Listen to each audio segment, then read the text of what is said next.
Good day, everyone. So I'm Sean Mandras, I'm Christopher. I'm Sandy. I'm Joel.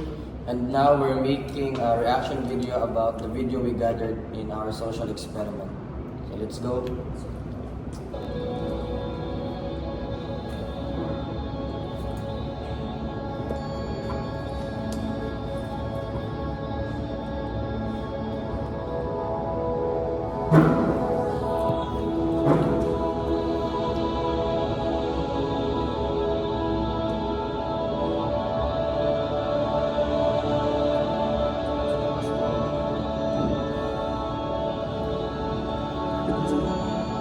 Diba, Kat? Barangay Kamulaan. So it's our second day, our any day. So na dire. Para mangita. Go. Hi. Hi, ma'am. Pwede mo ma-interview, ma'am? Ito, guys. Pwede ka musod, ma'am? Para sa eskwelahan, ma'am ba? Interview. Pwede na, ma'am. Thank you, ma'am. Okay lang, church kasi ko yung church to. Okay na, ma'am. Kaso, Sumaikot ko sa tanan, sa naray sa binigay sa barangay Kamulaan, diri sa house church na gamay natin nakita na tao ang kanwa sa atong interviewon. So siya si Juan, siya ni mapailain na nato. So Tagalog din siya, guys. So ako na siya na-istorya ganyan na pwede na magbisaya ko, kaya makagets ko po siya Bisaya, di ba, ma'am? So karon mapailain na siya o ilang servisyo diri sa iyang gamay house church. magandang hapon. Ako pala si Linda. Isa akong pastor sa church, sa People Jesus Church. Tagalog ako, madagal ako nagkatawis na, pero yun nga, hindi ako mag-Bisaya. Pero nakikinig ako hindi ako mag-Lenta. At ako ay may dalawang anak, isang grade 8 at isang grade 5. So nagpapasok ako dito, nagsimula ako sa kabataan, sa ngayon sa Pilipinas ng Diyos, maayos na maayos. Akin hindi na ako, ano yung sultan yung mabalagya. Nakasalita ako ng kamay.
So sa itong mariak ato, nag-cite siya first, John 3:16. So di ba, ang iyang giingon dito, kung sino man ang sumasampalataya sa bugtong na anak gihatag sa Ginoo ay magkakaroon ng buhay na walang hanggan. So unsa imong istorya ato? Istorya mo. So guys, wala sa iyong istorya. Hindi mo masibay ko.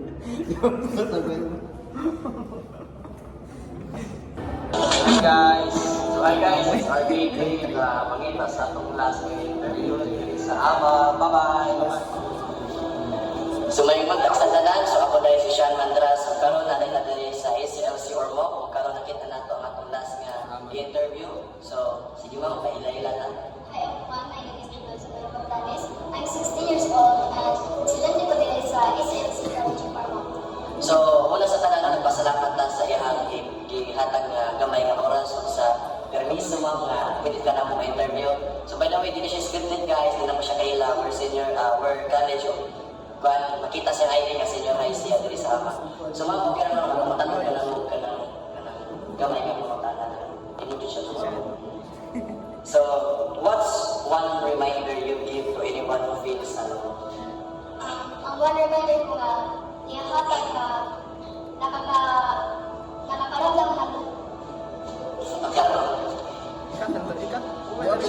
Sa ako nagtanong ba, ano ang isang paalala na ibibigay mo sa sinumang nakaramdam ng pag-iisa?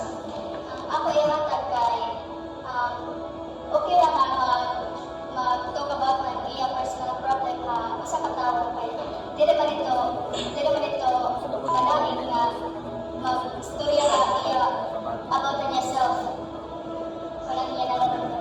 Wait lang. So, importante.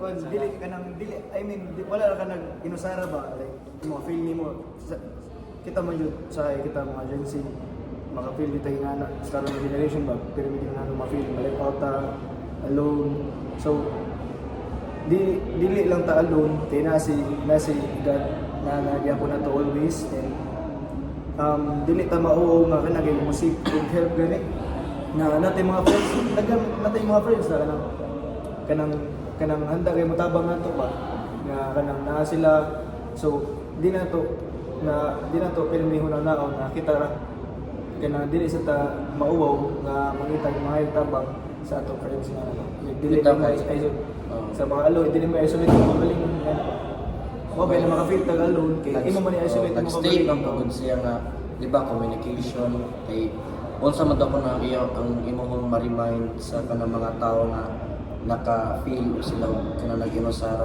So for example, bisag ako, nakoy makita anaw na nako kanang pa-motivation nga istorya nga ay so ko ayaw pag-give up na i-lift up ba. Kay di ba nga atong theme kay words that heal. So dili ta kay baon sa sitwasyon sa mga tao kung sila gipangbati pero kita as individual pwede po ta may mo instrument as motivation sa others. So continue din. Paano mo inaalagaan ang iyong kalusugan ang kaisipan sa di ba mga we're all student? So, dili lalim ang kinabuhi ni estudyante. So, di ba, nag-school work, nag-projects, mga mayroon sa eskwelahan, especially ang school na rin sa private. So, unsa yung mga pamaagi nimo nga kanang usahay pag-ambing yung mga mental health?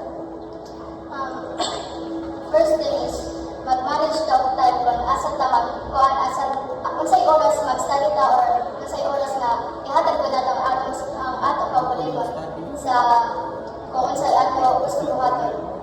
So, di ba, basically, tinod ang iyang istorya nga kung estudyante ta natay time management nga dapat atong ikahin sa itong studies kay kanang dilo may kaya pang-eskwela atong giatiman sa student dapat may mga responsibilities sa balay o dapat mo working students pa ta natin mga lain-lain yung mga responsibility. So, importante yun as a student ng time management. So, pagkatulo, ang lasa So sa yung comment ato kung unsa daw to pag-amping atong mental health, ang iyang answer is time management.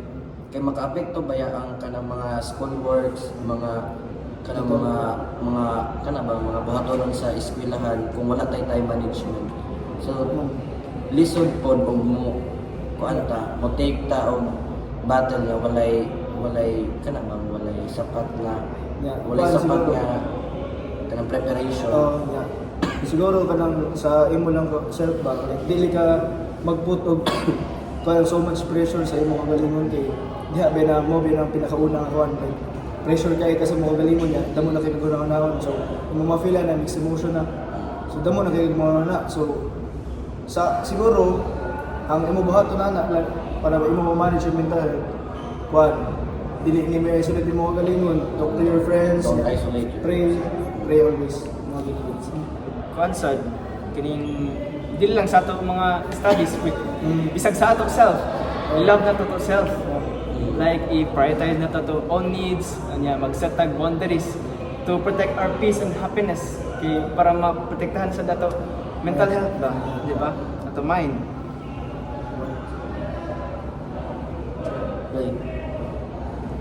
Nang hi guys, so we're done making our reaction video. Yay!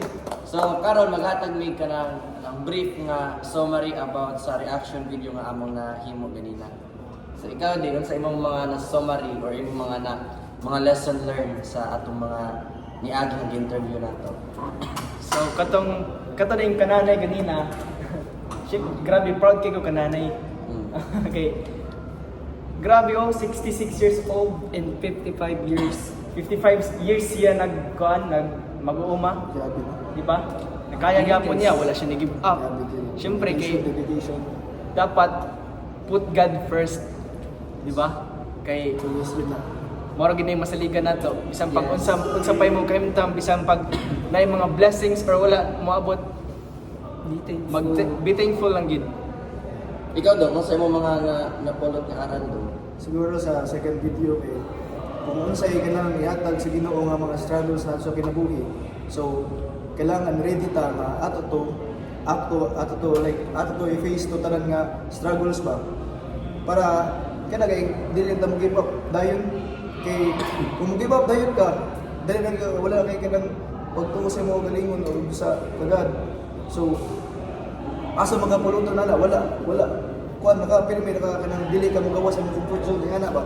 So siguro sa ako pa nato, so kanang dapat nadugay trust sa imong kagalingon sa kagad sa nagyud si God always jud sa ato. To trust the surroundings. Yeah.